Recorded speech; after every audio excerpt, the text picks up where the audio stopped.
Good afternoon, everybody. It's Tracy on a beautiful Monday on an episode of What Has Changed Your Life. I think this episode is going to resonate with a lot of people. When you're a parent and you're going through life and things are kind of crashing down on you, some of the things that happen to us as we get going through these motions is we put on weight.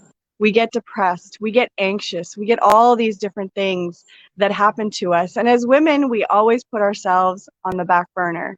My guest today, Amy Spooner, she has gone through depression. She has gone through that weight loss journey that we all struggle on, that struggle bus. And I'm really happy that she's here to share her journey through those things with us today as a mom of three. Amy, welcome to another episode of What Has Changed Your Life. Thank you, Tracy. Thank you so much for having me. I'm really excited to dive in and to share my experience and what I've learned and what I plan to do with you guys. Fantastic. I'm super excited. So many women put ourselves on the back burner, especially when we have kids. And I find that, and I've done it myself, we put our focus there. How did all of that time and all that change how you felt about yourself? Oh, goodness. Well, I think when you go through motherhood, there's a massive identity shift. And for me, it was very big. I became a mom at 26. And before that, I wasn't married and I wasn't a mom, and I worked hard and I played hard. And then all of a sudden I found myself in these roles of being a wife and being a mom. And it looked nothing like it used to. And so I, like every other mom at that time in 2009, I believe, I went to Pinterest because I believed that I could find the answers on the internet. And when I did, Dr. Google. Right, Dr. Google. And when I did that, gosh, what I found was nothing like me. And the pictures I saw and the words I saw written, and it felt nothing like my experience. And all I felt was, I'm not enough. I'll never measure up. My home doesn't look like that.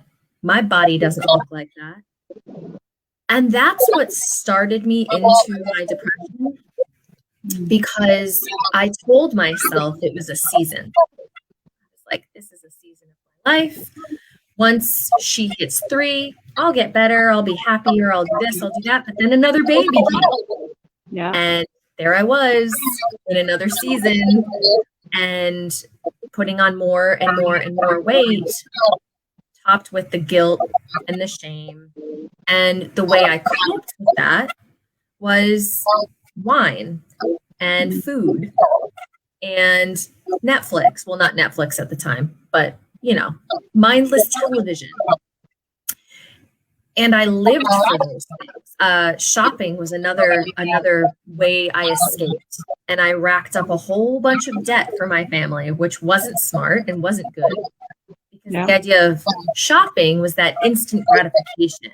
Ooh, something new, something exciting. And then I immediately felt shame and guilt because I knew we didn't have the money to spend.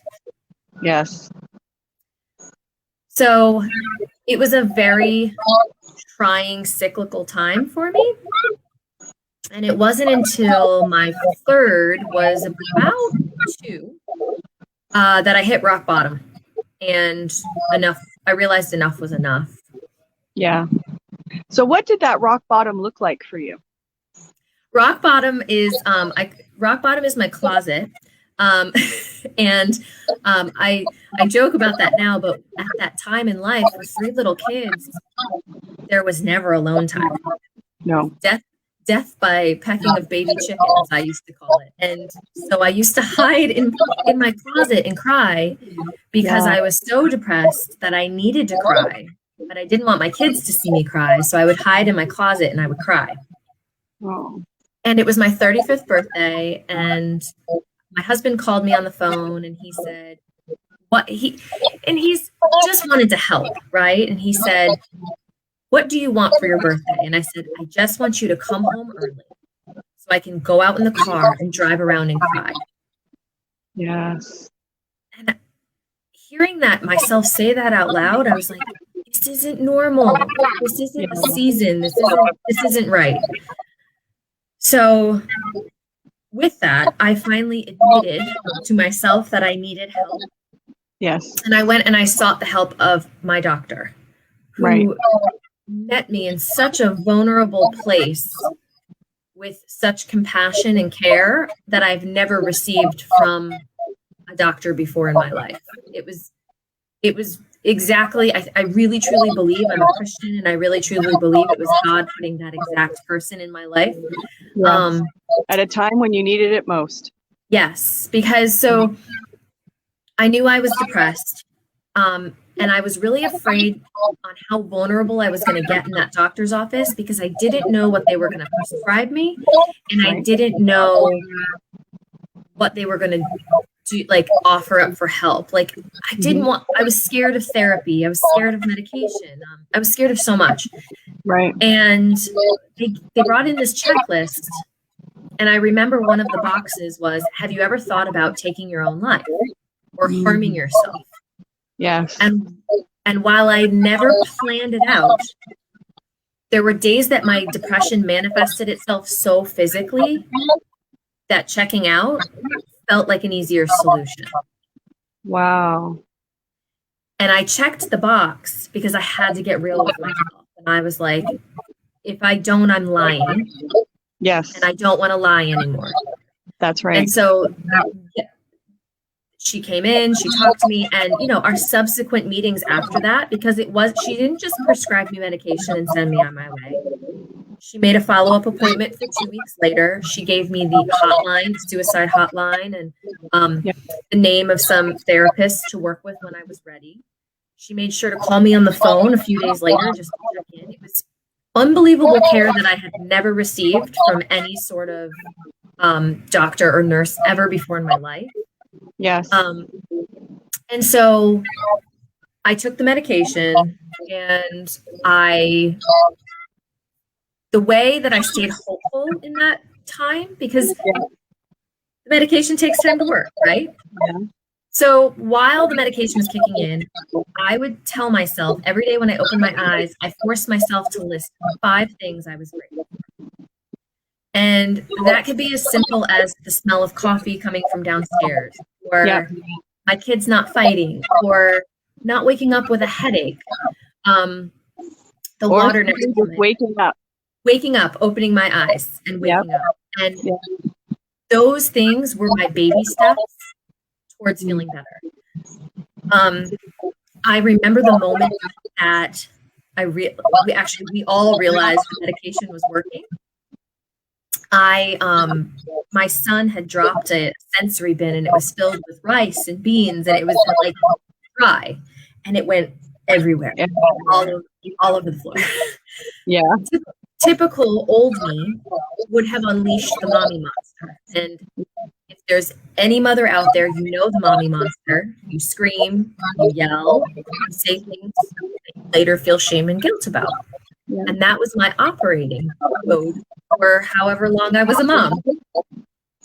And when that thing spilled, I was like, don't worry about it. It's okay. And the look on my children's faces and my husband's face, they were all like, because I had never reacted that way. Wow. So we all were like, it's working. It's working. Yeah.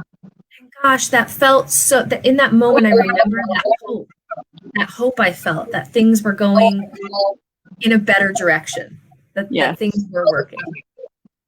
I'm just Robert says, hello, ladies. Thank you so much Robert. for watching today, Robert. And that is very powerful. I want to go back a little bit just to unpack. At the beginning, you had mentioned the power of what social media had started with that spiral. And I think it's really important if we can talk for a second about the power of that, because there are so many different avenues now: TikTok, Instagram, Facebook, Yes. Twitch, I don't even know, Snapchat, like all kinds of different outlets. Yeah. And a lot of kids are looking at those outlets thinking that that's real, Yeah. and it's not. It's not. It's It's, people spending hours putting on makeup or, going, you know what I mean? and now we don't even have to put on makeup. Now we can just use a filter. Yes, that's true too. I forgot about filters. And those are so dangerous. I mean, now in my social media feed, I don't use a filter. I My don't either. and I purposely don't, right? This is it. This is me. Um, and I purposely don't use a filter so that the mom watching my stories Yes. can say, wow, I relate to her, or I get her. I show the real, and, Yes. and Yes. I use an app to brighten my photos in my feed. Yeah. In my stories, my everyday, I come to you very real, very vulnerable, and makeup free, because I used to compare myself, my everyday self, with somebody who would totally made up or using a filter or a photoshopped photo. Yes. And it made me feel horrible. It made me Yes. feel horrible. And that's the really negative downside of social media. And I think nowadays, especially over the last year, I think people are starting to crave real. They're Yeah. starting to crave the hard times we all go through, ugly truths that we all carry, because you know what? People don't want to feel like they're alone. Yeah. And when you're looking at social media, that's exactly the feeling you get: is I'm alone because I look like this, or I don't look that thin, or, I've had kids and so my belly, and, I've had twins. I was stretched from here to next week, and Oh I'm gosh. never going to have a Yeah. 6-pack of abs. Like, Well, and that's the thing. It's this perception where we see women, beautiful, beautiful women who are Yeah. strong and fit and thin and a variety of body types, and they're holding a baby, and we automatically think we have to be that. Yeah. And I said this to a client of mine earlier this week. I could give 3 different women the same exact amount of food to eat with the same exact amount of movement to do, and you all would still have different body types. Exactly. Because our bodies are just unique to us. That's the most beautiful thing about them, is that everything is just so unique to you. And the sooner that you can embrace that joy, right, in your life, the world opens up for you, and you finally, I feel like, can start living. Yes, because then you're not caught in that, rut of, I need to do this.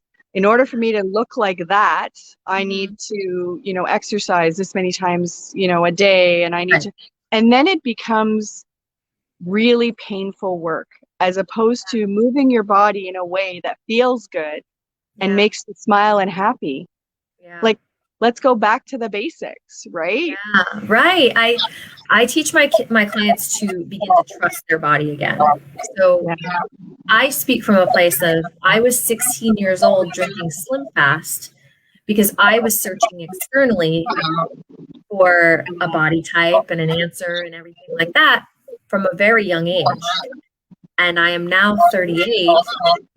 Over half my life later, I am retraining myself, and it's a practice. It's a practice. It's when you believe a certain way for over half your life, there's a lot of unpacking you have to do.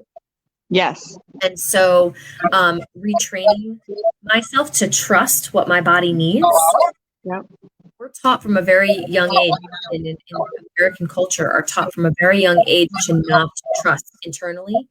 Mm-hmm. We're taught to trust externally. The answer's out there. Go search for it. Yep. And if you don't get it, then you're not complete and you're not happy. And that is so backwards. Mm-hmm.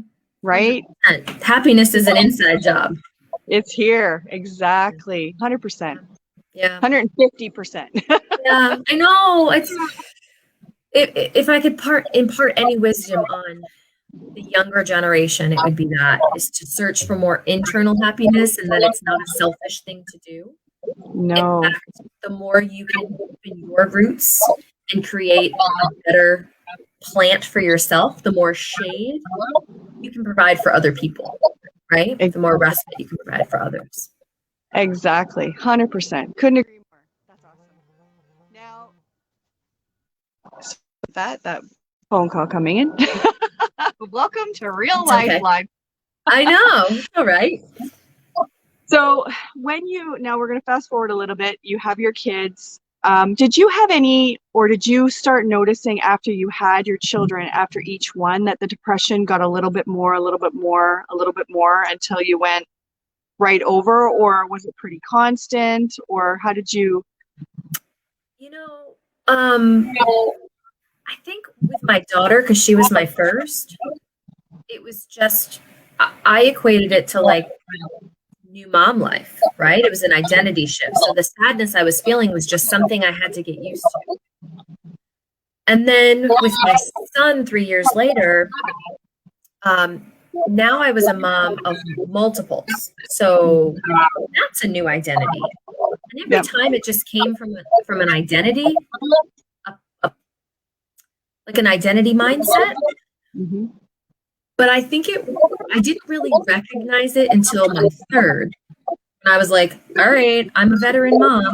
All right, I've done this before. Yeah. I'm still feeling really sad. Mm-hmm. And what's interesting is that postpartum depression, I always thought like you weren't bonding with your kids or you weren't doing it. And that wasn't the case. I love my children. I would take a bullet for my children. Yeah. I love them so much. I lost me. Yes. I lost my joys. I lost my hobbies. I lost what I cared about. Yeah. I would go shopping and shop for my children. I would, when I'd have date night with my husband, it was always what he wanted. I was making sure everybody else was okay. Yeah. And I thought that was going to fix me. But it was slowly killing me. Yes. Ultimately, it was slowly killing me. And I think it's important for moms to know, one, it's okay to not be okay. Yeah. And the best part is you went and asked for help. When you recognized it, you went and got the help you needed. And there is zero shame in asking for help, because it's the bravest thing someone can do is say, I am not okay and I need help. I have a before and after picture of when I started working out, and I look at that woman, my before picture, and people always joke and say like, oh, why aren't people smiling and this and that? And I'm like, because you're terrified. Like, you're terrified to take a before picture of yourself, and you're terrified. But I see so much bravery behind that, like, deadpan look. Yeah. Because I was at a crossroads there and I had a choice. And the choice that I made was one that ultimately saved my life and opened up kind of unraveled my God-given purpose here. Yeah. And that's a beautiful thing, because, otherwise, if you had kept going down that path, we might not be having this conversation. Yeah. If you asked me 5 years ago if I would be a health coach, helping moms and working out 5 to 6 days a week, I would have spit my drink out and laughed in your face. Like, for sure. Wow. So you go on the medication, you realize it's working. And did you, after that, is that when you were like, okay, I need to take control and start nourishing my soul again, because my soul is crying? Mm-hmm. And how did you take that step forward? Because that's a scary step too. Yeah. So I knew that the medication was a Band-Aid. I knew that it was a Band-Aid, and I knew that it wasn't going to cure me. Yep. And I knew that it was the habits that I was doing that got me to where I was, and that the habits that I needed, the new identity I needed to be, was in the habits that I'd have to do from this point on. And I didn't want to do everything all at once. I was, because I knew from my experience and from watching others that if you bring too much on your ship, it's going to sink. Yes. And I, again, teach this concept to my clients that when you're dehydrated, when you go drink a whole bunch of water, what's going to happen? You're going to regurgitate it up. So small sips, right? There's nothing wrong with small sips. That's how you're going to rehydrate yourself. Yep. So my first step was finding movement, because I believed that when I moved my body, my brain felt better. It releases those endorphins, right? Exactly. And so I was like, so I needed to find things that I was excited to go do. And I didn't overload my week with 5 days of working out. It was 2 days of working out. Yep. And it was Zumba, because I got to dance and I got to be with a friend of mine and we got to be silly together. And then it was yoga. Mm-hmm. And I did yoga because at the end of yoga, they would put essential oils and a cold towel on your forehead, and it felt like a spa. So I literally lived for the savasana at the end of it. I was like, whatever, I just want to get to the end of this and enjoy this. And so I did that. I started with that, and I showed up 2 days a week for myself, outside of my house, away from my kids. Yep. And that started moving the ball a little bit. I started feeling better. I started losing weight. I didn't focus on nutrition. I just moved my body. Mm-hmm. And then I plateaued, like anybody would. If you go from nothing to something, then you need to up the game. Yep. And instead of looking at it as a plateau and getting frustrated, I looked at it as I just hit the glass ceiling for myself, and now I'm reaching another glass ceiling. Yeah. Now I'm going for the next one. Let's break it. Right? Oh, next. So I was like, what can I do next? Yeah. And that's when I decided to up my fitness and my nutrition. And it was a big jump. And it felt a little scary. And I posted on social media to hold myself accountable. Yeah. But I told myself, I'm going to go through 80 days of a program. I'm going to work out for an hour, 6 days a week. I'm going to do time nutrition, eat super clean. And if I hate working out and if I hate eating healthy after this, I never have to do it again. This is the promise I made to I was like, come on. It's realistic, right? Yes. And every 2 weeks in this 80 days, 80 days is a long time. Yeah. Every 2 weeks, I would reward myself with something. I would get new workout pants. I would get my nails done. I would go out to ice cream with my family. Yeah. I would, buy myself a candle I really wanted. Whatever it was that like sparked my motivation. And I lost almost 50 pounds doing that program. Wow. That's amazing. Congratulations. Thank you. And it was it changed my game. It made me realize I love lifting weights. I am not your woman that's going to go into the gym and know what to do. Yes. Like at all. Give me a group fitness class or whatever. So I did all of this at home. And it felt so comforting to know that I was doing this at home and that I wasn't being like watched by anybody. And it just felt better. And while my kids napped, I worked out. And that was my commitment to myself. They're going to go down for a nap. I'm going to work out. Yep. And I did it when they were sick. And I did it when they didn't sleep well through the night. Yep. And I did it when I didn't want to. Because I realized that for a good majority of my life as a mom, I kept my promises to everybody else. I always broke my promises to myself. Yep. Because we're almost taught from a very young age that as women, you look after everybody else, you're last. Mm-hmm. Right? And it's so the opposite. And I say to people all the time, on the plane, they tell you, put the oxygen on yourself first before you put it on the other people. Why? Because you're no good if you are passing out. Right. How can you help your children if you are not well? And just like that analogy I used before about the plant, if you're the plant and your desire is to provide shade for other people, right? It's not that we don't we want to do that. But how can you when your leaves are all shriveled and dead? You Yes, can't. exactly. You have to water yourself. Like you have to. And we have to change the narrative about self-care. Self-care is necessary. It is not selfish because and I think women feel guilty, or in some cases, they're made to feel guilty that they're going out and doing this. Oh, you're upset. Like I've heard this. I do Kangoo jumps. They're rebound boots, and I dance in those things because they don't hurt my body. Yeah. It's as simple as that, right? So I dance in those things all the time. I usually am in those boots like 5-6 times a week because I love them. That's my passion, right? Awesome. Yeah. But I've had people say to me, oh, you're obsessed. You know, that's not healthy.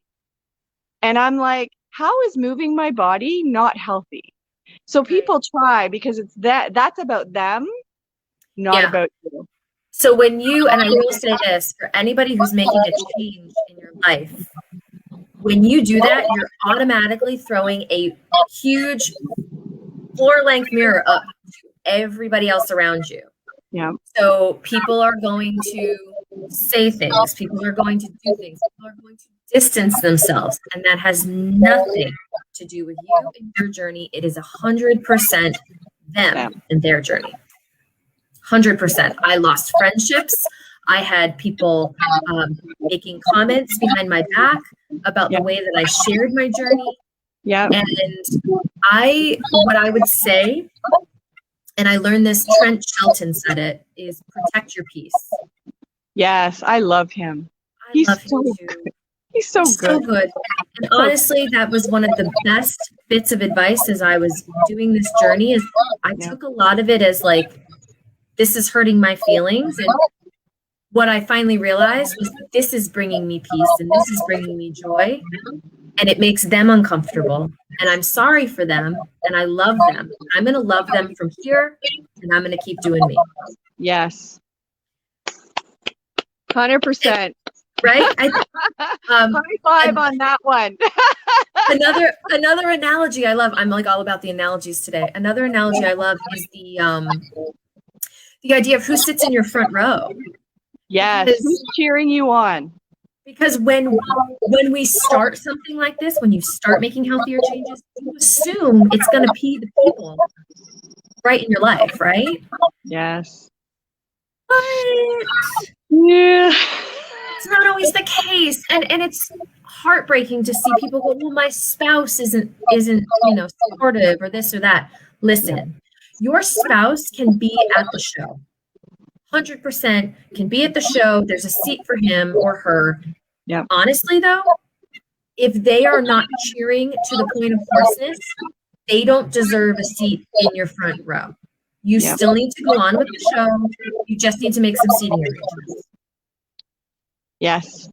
Like that is true. And I have to tell you, I've experienced that for sure. And you do feel at the beginning, you're heartbroken and devastated because I had people completely ghost me. Mm-hmm. Right. And I still to this day don't know 100% why. I can guess why. But again, like we said, it was more about them and their insecurities and where they were in life. Yeah. And the other thing I also learned was my passion and my dreams for myself, same with your dreams and everything else, are my dreams, right? Mm-hmm. They're not everybody else's dreams. So not everybody's going to get it. No one's going to care as much about your health or your business or whatever as you. Exactly. And you're absolutely right. If they're not in the front row cheering you on, then you're absolutely right that you've got to change the seating arrangement. And that can be heartbreaking because, one friend of mine, I was friends with that person since my kids were like little, like kindergarten age. Yeah. When I started making these changes and all of a sudden, this was somebody I spoke to every single day. Yeah. And then all of a sudden she was gone. And that was when I was opening up my own fitness studio. It was around that same time. And at first, like I said, devastated. Where is this person? And then I figured out Yeah. they wanted me out of their life, right? And so then I had to learn to live with that. And then it took a lot of work to get to understand exactly what we're talking about. That's more about them than it is about me. Yeah. And you I just can speak. Yeah, and I can speak from personal experience. So my husband started the whole wellness thing himself on his own journey yeah, before I did. I was the unsupportive spouse. I was the one laughing at him when he was taking before and after pictures. Rich, right? Because now I'm the health coach, and he's like, he's like, "Do you remember laughing at me?" But I was not ready. It yes, made me uncomfortable and threatened, if I'm speaking completely vulnerably, that he yeah, was working on himself and I wasn't. yes. And that would also be hard because you're already dealing with the depression, the identity crisis. Yeah. That would have been very devastating for you Yeah. It at was that time. it was a big shift because guys of course can always lose weight easier than women too. I know, buggers. So he's yeah, right. So he's like shedding all this weight and he's like, yeah, look at me and like doing it. And I was like, yeah, like I just mocked it because it made me so uncomfortable that I wasn't doing it. And then Yeah, it was hard. yeah. Yeah. And how did that change your dynamic in your relationship? So when I mocked him, not for the better. But once I got on the bandwagon, Hmm. he's been nothing but supportive. Like in my health journey, starting my own business, and it's deepened our relationship. It's better our relationship in so many different ways. It opened up a line of communication that I never. We've been married for 12 years, and I could say for the first like 8 years, ish of our marriage, we weren't really communicating well. Yeah, So it really did help us thrive, and be able to get more vulnerable with each other and be better partners for each other. that's awesome. Because Yeah. that's hard, right? When he's that person that's making those changes and the other person, as you say, we're given a bit of a hard time. Yeah. That's Yeah. hard, right? I would say just like if you have the unsupportive spouse, just keep inviting and keep encouraging and keep going on your own journey. Yeah. And if you are the one who is the unsupportive spouse, to just stay open. Yeah. Stay open to the possibility because this commitment that we make to each other, whether it's through marriage or just a partnership in life, it is for better or for worse, whether you've made that commitment or not. And even when things are better, we've still had times that are not great in the last 3 years. And I thank God that we are where we are right now, because I don't know if we would have handled these storms that we've been through in the last couple of years as well, had we not gone through a health journey together, just been talking more and praying together more and all of that. Yeah. And that's important for people to recognize. Life is not easy and there will be storms. And it isn't all, sunshine and rainbows all of the time. There are going to be hills and valleys. Yes. And yes, Yeah. you got to figure out how to work through it, because times sometimes get really tough, right? And I don't know if you felt this. So years ago, when I was 39, I was diagnosed with breast cancer. And so to go through that at such a young age my children were not even 10 at the time. And that is something that I've had other people, basically their husbands left. They couldn't handle it. And my husband was like, nope, we're in this together. This is you and me and the kids, and we're gonna make get through it, kind of thing. Yeah. And it takes a lot in a marriage to be able to recognize this is a bad time. Let's do it together and bond together and go through it together. Yeah. Because you're better for it on the other side, 100%. Yeah. Oh my gosh. It's hard. I mean, it's not cancer by any means, but I'm dealing, even as a health coach, even eating all the right things, and I'm dealing with crazy weird hormone fluctuations at this point. Mhm. Both my mother and my grandmother went through menopause before the age of 40. Yes. So I think that's where I'm at.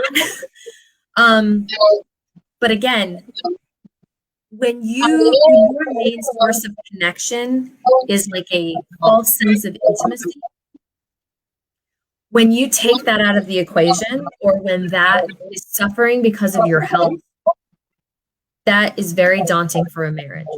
Yes. Very daunting, or a relationship. Yes. And as I'm sure you're just undergoing treatment and all of that. And I think that, like, what we're going through right now, the communication that we've built over the last couple of years is helping us get through that. Absolutely. Because to speak honestly, like, intimacy is great until your hormones are on a wild roller coaster, and then you're like, sorry. So yay, menopause. So that's when, whole other show, everybody. I know, right? So that's when the communication piece comes in. Yes. Because I could easily just be like, oh, whatever. But I don't want to whatever, and he doesn't want to whatever. And so we have to adapt. We have to figure this out. Yeah. And the best way to do it is express the needs that you have at the time. Yeah. Right? Yeah. Saying, you know what? This isn't working for me right now. Yeah. Let's try something different. Mm-hmm. Yep. You know, for sure. 100%. Communication is key. It is. And it's when we shut down mm-hmm. that it becomes a real problem. Yeah. Yeah. We've gone through it all. We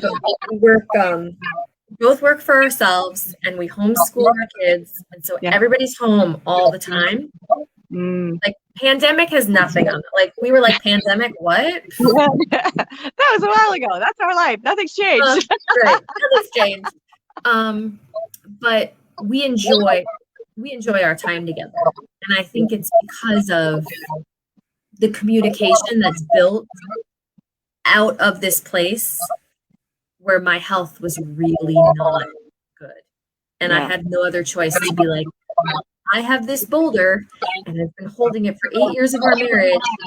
I need you to hold it right now. I need to take it off. Yeah. 100%. Yeah. So when did you decide, I should say, to become a health and wellness coach? How did that come to be? Yeah. So I'm a teacher. Well, I have my master's in education. Okay. So I love teaching. I love it. And when I started getting healthier and I did that 80-day program, other women were like, what are you doing? What are you doing? And I helped some women for a little bit. And then I realized to myself, like, this really lights me up. I'm having a lot of fun creating communities, chatting with women and connecting them and being their guide along their journey. And so I was like, I kind of want to do this, but, like, how do you do this? So I had a friend who knew a friend, like those kind of things, who was a health coach. And I was like, is that a real job? Like, can you be a health coach?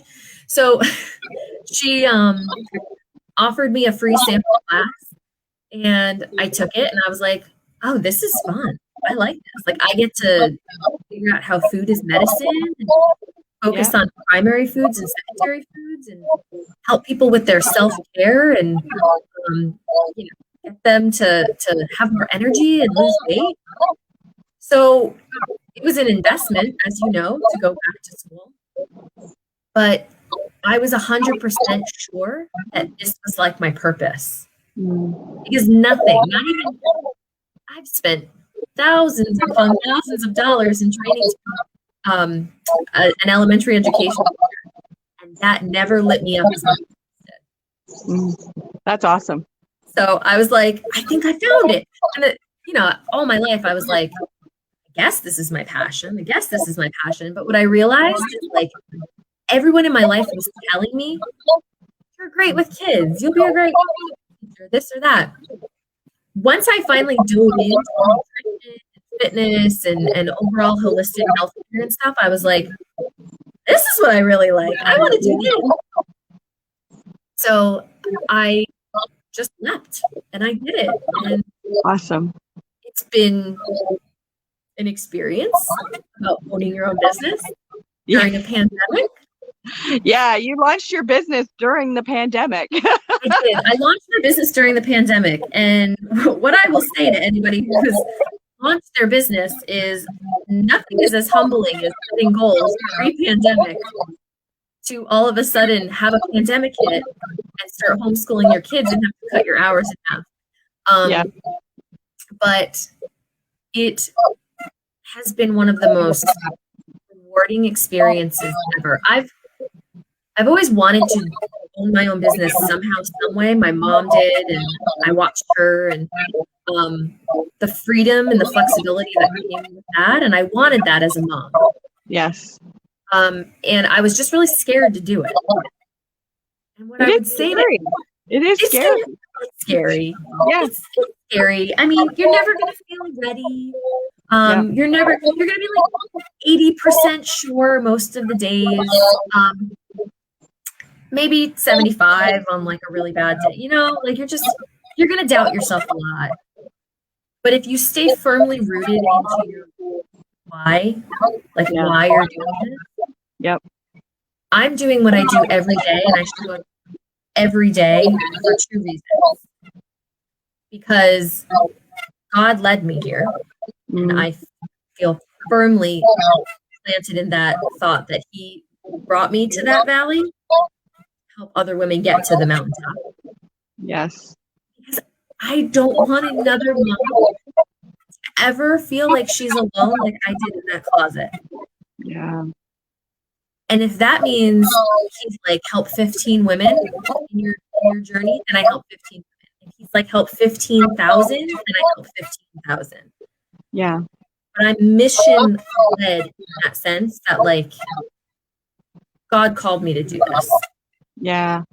And even just by being and sharing your story today on this episode is going to help how many people? Like the internet is so vast and huge that think about all the people that you're touching just by sharing your story, and that they can know that they're not alone in this world.